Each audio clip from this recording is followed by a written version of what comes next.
Distinguished ladies and gentlemen, let me at the outset thank the Academy of Contemporary China and World Studies for inviting ECA and myself to this seminar.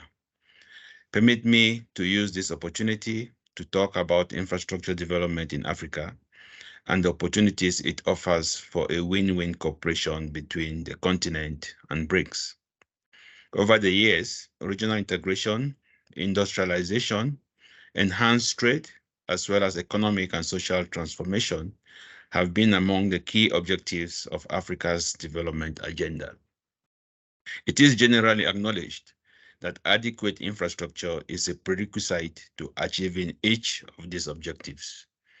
Africa's ambitious vision for its infrastructure development is eloquently articulated in African Union's Agenda 2063, the Africa we want.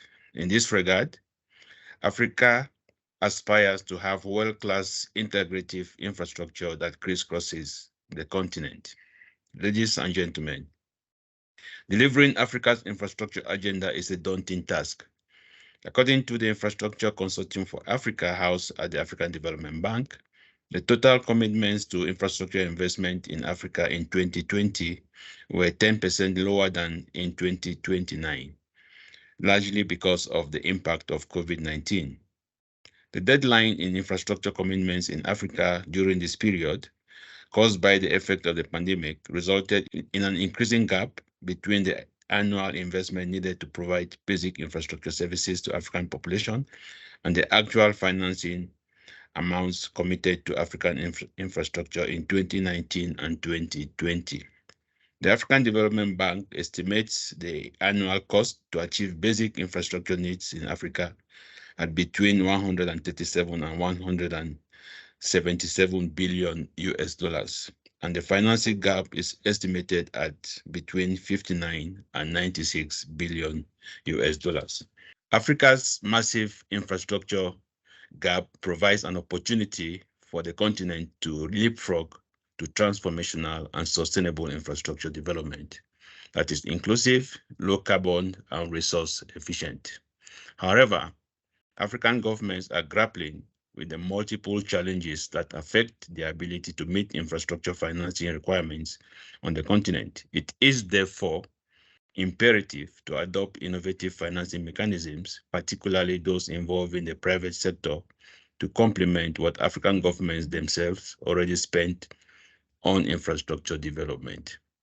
It is equally important to explore all financing options, internal and external, for the continent's infrastructure projects. Ladies and gentlemen, gaps in Africa's infrastructure sector, the continent's endowment with abundant natural resources, and the requirements of its development initiatives make Africa an appealing destination for investment in infrastructure projects. The African Continental Free Trade Area, for instance, is expected to significantly increase the demand for infrastructure on the continent, particularly cross-border roads and railways, as well as ports. A study by the Economic Commission for Africa indicates that the African Continental Free Trade Area would lead to an increase in intra-African freight demand of around 28% compared with a scenario without the African Continental Free Trade Area. The study analyzed investment opportunities, and the following are the remarkable findings. 1, implementation of the free trade area will lead to an increase in demand for road, rail, maritime, and air freight by 22, 8, 62, and 28% respectively. The modal share of rail would increase from 0.3 to about 7%, but road will continue to hold the lion's share at about 70%. 3, Africa would require close to 2 million additional trucks, over 150,000 rail wagons, 250 aircraft, and more than 100 vessels by 2030 if the free trade area is fully implemented. African Union's Agenda 2063 has also translated into flagship projects, including mega infrastructure projects such as the construction of the Inga Dam in the Democratic Republic of Congo and the African Continental high-speed rail projects. Moreover, in 2021, African heads of states and government adopted the second priority action plan for the Program for Infrastructure Development in Africa, PIDA PAP2, with 69 projects in the areas of transport, energy, water, and ICT to be implemented at an estimated cost of 160 billion US dollars. PIDA PAP2 is accompanied by an implementation strategy, a financing strategy, and a partnership strategy.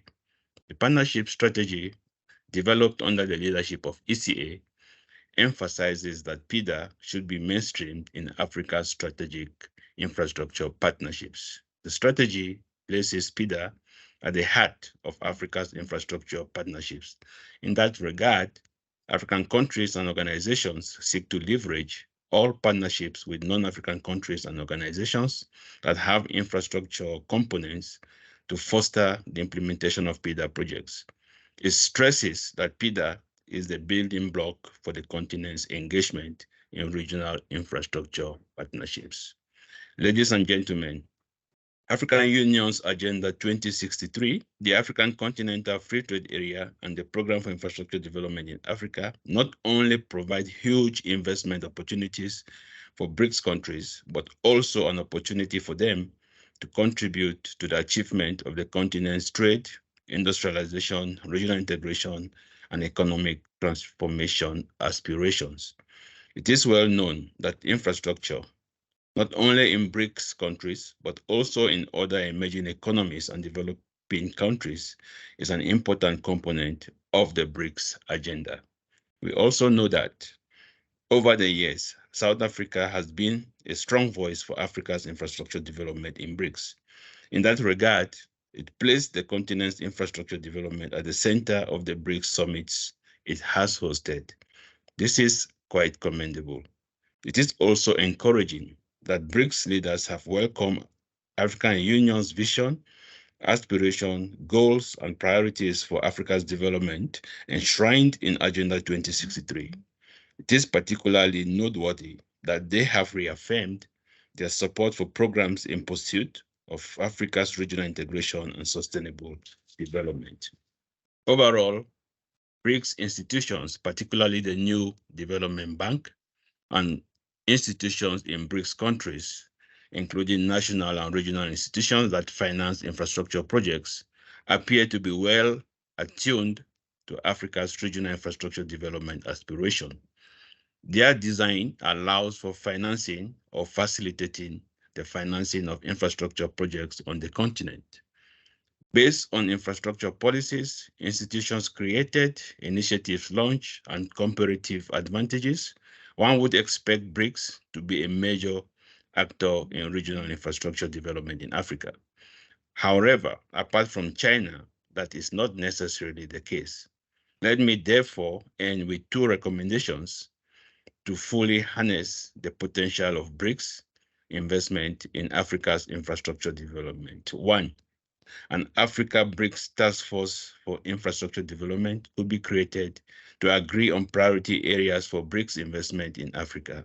And two, high-level policy dialogues between Africa and BRICS could be organized to forge a common understanding and interpretation of infrastructure development policies by both parties.